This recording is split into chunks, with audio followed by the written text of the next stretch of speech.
Ito ang pinaka-crucial mga kabaka.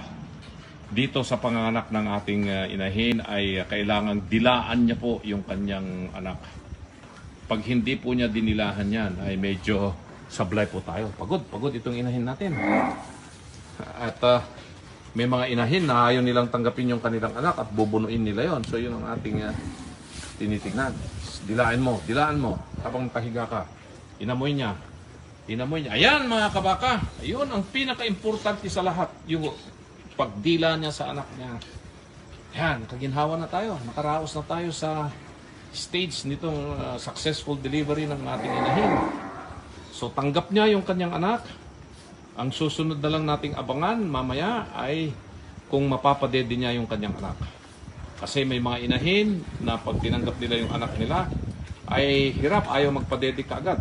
So yun ang isa na naman nating titignan. Titignan natin yung dede ng inahin. Kung kayang isubo ng bisiro, hayaan natin yung bisirong siya mismo ang magdedeng mag-isa. Kung hindi, aalalayan natin siya para makadede siya. At within 2 hours, kung pwede within 2 hours, kailangan makadede ng gatas itong bisiro. Kung hindi man siya makatayo, kukunan natin ng gatas ang inahin, ilalagay natin sa bote, at ipapadede natin sa tsupon o kaya doon sa special na drench gun